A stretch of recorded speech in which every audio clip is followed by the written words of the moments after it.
Assalamualaikum wassalamu ala rasulillah Muhammad ibn Abdillah wa ala alihi wa sahbihi wa ala hamma ba'du. Para hadirin yang dimuliakan Allah Ta'ala, ini melanjutkan keterangan dari Syekh Abdul Wahab Asy'arani rahimahullah mengenai kriteria dari seorang guru. Karena memang kemarin yang dibahas itu ketika menjelaskan tentang guru yang wajib dimuliakan, dihormati, kemudian takdim dan tunduk secara totalitas kepada para masyayikh, itu ya tidak semuanya, tetapi harus memenuhi kriteria atau syarat-syarat yang nanti akan dijelaskan oleh musannif rahimahullahu ta'ala. Maka dalam pengajian pada malam hari ini, Syekh Abdul Wahab Asy'arani rahimahullahu ta'ala itu menyebutkan wa sami'tuhu yaqul, dan saya mendengar Syekh Ali Al-Khawas itu mengatakan alamatus syekh alladzi yajibul adabu ma'ahu, di mana tanda kriteria seorang guru yang kita itu wajib untuk beradab kepadanya itu satu, an yakuna arifan bil kitab was sunnah, dia mengetahui tentang Al-Quran dan juga hadis, qailan bihi ma fi zahirihi, mengucapkan tentang keduanya dalam zahirnya.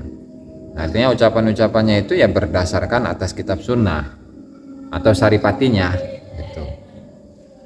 Mutahaqqiqan bihi ma fi sirrihi, dan dalam sirnya itu, dalam rasanya itu sudah tercipta, sudah meresap, sudah membentuk dalam sirnya itu, yaitu akhlak-akhlak dari Al-Quran dan hadis. Yura'i hududallah, dia menjaga batasan-batasan Allah, apa yang tidak boleh dilakukan menurut Allah Subhanahu wa ta'ala itu tidak akan dia lakukan.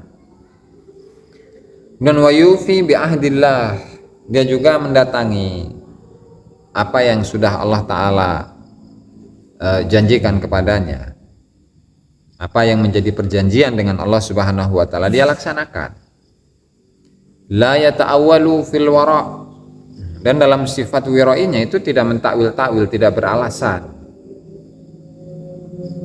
Contohlah, ini misalkan siapa Aqori, beliau adalah seorang syekh. Kalau berbicara mengenai ilmu Al-Quran, ilmu hadis, kandungan keduanya, jangan ditanya Bang guys. Jangan ditanya. Dari sisi zahirnya itu pun juga mengucapkan dan mengajak kepada muridnya, mengajak kepada santrinya, mengajak masyarakat untuk mengamalkan Al-Quran dan hadis. Dan batasan-batasan Allah Ta'ala, hal-hal yang tidak boleh dilakukan, maling, nyuri, nipu, bohong, dan seterusnya, tidak pernah dilakukan. Dan apa yang sudah menjadi perjanjian antara manusia dengan Allah Subhanahu wa ta'ala dia laksanakan. Mengakui, mengimani, meyakini, mencintai Allah Subhanahu wa ta'ala sebagai penciptanya, sebagai Tuhannya, dilakukan. Nah, tapi satu nih yang rada-rada ini. Apa itu? La yata'awwalu fil wara', dia harusnya itu tidak boleh bertakwil atau beralasan dalam sifat wira'i. Contoh,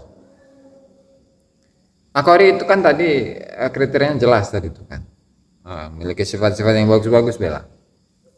Nah itu tiba-tiba itu bawa motor ya, nah di jalan itu ketemu sekresek sekantong uang gepokan. Ya, gepokan. Berapa? Ya ratusan juta lah. Karena di sini tidak ada tidak ada ini punya siapa, ini milik siapa, nggak ada keterangan sama sekali. Sehingga untuk mengembalikan kepada pemiliknya itu ya susah. Nggak bisa. Akhirnya apa? Beralasan, uang ini itu nggak ada tuannya, nggak ada pemiliknya. Sementara segala sesuatu yang ada di alam semesta ini adalah milik Allah Ta'ala, sehingga saya itu boleh untuk menggunakan duit ini. Sifat wiroinya mana? Gitu tuh. Nah, sifat wiroinya mana? Nggak ada. Nah, kalau memang seperti ini tuh udah, berarti udah gugur satu sifatnya itu. Meskipun ya, dia mengetahui ilmu tentang Al-Quran, ilmu tentang hadis, segala macam kalam ulama, fikih, tafsir, tasawuf dan lain sebagainya, tapi untuk dalam sifat wiroinya itu kurang. Tapi bagaimana seharusnya yang satu sifat atau satu kriteria yang dimiliki oleh seorang guru itu, bal ya'khudhu bil ihtiyat fi sa'iri ahwali, dia itu menggunakan kehati-hatian dalam seluruh perbuatan-perbuatannya. Contoh, Akhori kan tadi tuh guru besar gitu loh, Abuya. Muridnya banyak, kemudian pejabat banyak yang datang, yang sowan ke Akhori untuk dimintai doa. Dikasih duit kebokan. Dan aslinya yang nggak kenal nggak apa gitu ke Akhori, jangan pengen ngasih aja. Nah, kalau memang menggunakan sifat kehati-hatian ini ya, bisa iri ahwali, diberi nih, atau diberi oleh siapapun lah, entah itu orangnya maling, entah apa, nggak jelas ini pokoknya. Pokok si orang ini ingin memberi aja tuh kepada Akhori karena melihat kesolehan Akhori, udah diterima aja ini bang. Dan sekilas kalau melihat dari tampangnya gitu, kayak tampang-tampang penjahat gitu. Tapi masih mau sowan juga ke ulama gitu kan, masih bagus. Nah, sehingga hal ini kan belum jelas ini. Ini kalau berbicara ihtiyat ya, bukan berbicara fikih ya. Kalau berbicara fikih mah boleh-boleh saja. Nah, kalau berbicara ihtiyat itu ya, itu udah masuknya dalam kategori tasawuf, pengaplikasian tasawuf. Jadi kalau yang seperti itu diterima cuman untuk hal lain, nggak masuk ke perut gitu. Nah, atau misalkan lah dalam ibadah, dalam sholat, dalam ibadah bengas. Kita ini kan orang masa kadaik, nah semaunya. Baju yang buat tidur, baju yang buat main, baju yang buat macul ke sawah, baju yang buat ngaduk, nukang, baju yang buat nguras WC, ya itu aja. Karena melihat itu ya Allah, ini mah menurut fikih mah sah-sah saja ini. Ya menurut fikih mah sah saja. Nah cuman tadi ketika melihat kriteria dari seorang syekh itu ya sangat hati-hati. Jadi tidak mungkin dia itu menggunakan satu pakaian dimana dia masih ragu ini ada kemungkinan baju ini kena najis, bukan kena najis, benar-benar suci atau enggak gitu. Sehingga kalau misalkan kotor aja udah nggak mau dia pakai. Jadi kalau untuk sholat, untuk zikir segala macam, bajunya khusus, bajunya khusus untuk sholat. Nah itulah para masyayikh itu ya, orang jangan kataikan ya belum aja itu ya. Terus selanjutnya yushfiqu ala jami'il ummah. Dia itu memiliki rasa kasihan, rasa kasih sayang kepada seluruh umat. Ini enggak disebutin ini. Apakah umat Islam, apakah bukan umat Islam gitu. Oke lah, anggap aja umat Islam. Kasihan kepada semua umat Islam, semua umat, semua manusia. Semua manusia. Atau semua umat Islam gitu boleh. Bahkan layam kutu ahadan minal usah, dia itu tidak membenci seseorang lantaran dia termasuk orang-orang yang ahli maksiat, enggak. Biasa saja, tetap aja karunya bal yatalattafu bihi, tetap ketika bertemu dengan seseorang yang ahli maksiat itu ya bersikapnya tetap ramah, tetap lembut, tidak merasa bahwa orang itu orang hina kemudian dirinya orang yang suci, orang yang mulia, enggak. Wa yad'uhu ilal khair birifqin, birahmatin warifkin, dan dia mengajaknya tadi orang yang ahli maksiat ya, mengajak kepada kebaikan tapi bukan atas dasar paksaan. Waduh, ini akan otomatis ditutup. Oke, lanjut. Pelan panas. Jadi bukan kamu harus ini memaksain teh ya. Kalau enggak kamu masuk neraka. Kamu harus sholat ya. Kamu harus tobat. Kalau enggak masuk neraka, gitu mah. Jadi tetap dalam hati mereka itu ada rasa kasih sayang, rahmah, welas asih. Laqad ja'akum rasulun min anfusikum azizun 'alaihi ma anittum harisun 'alaikum bil mu'minina raufur rahim. Jadi Rasulullah itu raufun rahimun bil mu'minin. Memiliki rasa kasih sayang luar biasa, rasa cinta yang luar biasa kepada mukminin, orang-orang yang beriman. Memang sifat itu yang ditiru oleh mereka para ahli sufi, ahli tasawuf ya. Dalam perilaku mereka, dalam adab akhlak mereka. Sehingga yang namanya ahli tasawuf itu pasti akan kasih sayang, akan kasihan kepada seluruh umat tanpa terkecuali itu. Mau itu musuhnya, mau itu kawan, mau itu lawan. Begitu. Karena memang akhlak-akhlaknya Rasulullah itu ada pada dalam dirinya.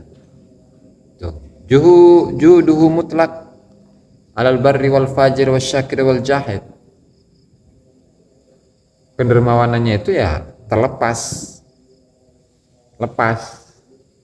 Artinya nggak milih-milih, mau itu orang yang baik, mau itu orang yang buruk, dermawan baik. Mau itu orang yang syukur, mau itu orang yang ingkar terhadap nikmat Allah, tetap dia kasih, tetap dermawan dia itu. Seolah-olah karena jami'al khalqi a'ilatuh, seolah-olah seluruh manusia itu, seluruh makhluk Allah Ta'ala itu adalah keluarganya tanpa terkecuali itu. Mau itu Muslim, mau itu kafir, mau itu Kristen, Hindu, Buddha, segala macam, tetap aja seolah-olah dia adalah keluarganya, seolah-olah mereka itu adalah keluarganya, kan sama-sama makhluknya Allah Ta'ala kan. Nah itu satu ya, mengenai kriteria dari seorang guru. Jadi kalau Aqori sudah memiliki sifat ini, berarti ya adalah pantas lah untuk menjadi guru. Semalam ya akhi anna ahadan minas salikin alam yasil ila halatin syarifatin fit tariqi abadan. Tahuilah wahai saudaraku bahwa seorang salik, seorang murid, dia tidak akan mencapai satu kondisi yang mulia dalam tarekat selamanya. Ya, tidak akan sampai pada satu kondisi yang mulia dalam tarekat. Kecuali bimulaqatil asyakh. Kecuali dia harus bertemu dengan para masyayikh, wa mu'anaqatil adabi ma'ahum, dan juga merangkul adab bersama mereka. Artinya adab itu sudah masuk dalam dirinya. Wal iktsari min khidmatihim, dan juga memperbanyak khidmah kepada para masyayikh. Titik. Berarti artinya ya seorang salik, seorang murid, ya dia harus memiliki guru. Itu bisa sorangan. Wah, emang nggak bisa baca kitab ya. Cek akoritanya. Ya kitab-kitab tasawuf ayat, ya, karya-karya Syekh Abdul Wahab Asy'arani, ada karyanya Syekh Ibnu Arabi, ada Syekh Abdul Karim Al-Jili, Ibnu Sab'in, Ibnu Athaillah As-Sakandari, Ibnu Abbad, Syekhul Islam Zakaria Al-Ansari, Syekh Ali Al-Khawas, dan lain sebagainya. Jalo baik kitab-kitab. Nah, aing maca sorangan bae lah. Aing maca terus diaplikasikan oleh saya. Itu bisa teman. Tapi harus mulaqatil asyakh, bertemu dengan guru, beradab kepada mereka, dan juga memperbanyak khidmah kepada guru. Nah, sehingga ketika ada seseorang yang dia itu mengaku-ngaku dia mengamalkan tarekat, sementara bila syekhin, pengamalannya terhadap tarekat itu tanpa ada guru, kana syekhuhu iblis, maka gurunya itu adalah iblis. Nah, bagaimana ketika dia itu di tangannya ada karomah, bisa merubah misalkan tanah menjadi emas, bisa bahasa ini itu, bahasa Inggris, bahasa Belanda, semacam-macam lah, bahasa Persia, bahasa Arab komo. Padahal sebelumnya tidak pernah belajar. Wa in waqa'at ala yadayhi karamatun fa huwa istidraj.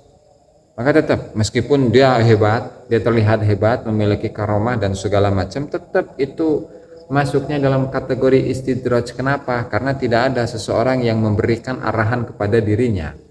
Kamu harus gini, dalam zikir itu harus gini, dalam ibadah itu harus kayak gini.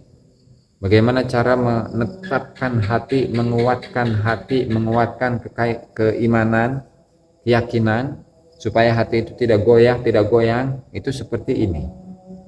Kalau cuma baca doang, nggak bisa kayak gitu, tidak bisa. Kan? Meskipun misalkan kita itu, dengan mengamalkan apa yang sudah dibaca itu muncul karomah seperti tadi, bisa terbang di angkasa tanpa pakai alat apapun. Itu adalah istidraj, ujian, cobaan teman. Seperti apa? Seperti kekaramati Dajjal al-A'war idza kharaja akhir zaman.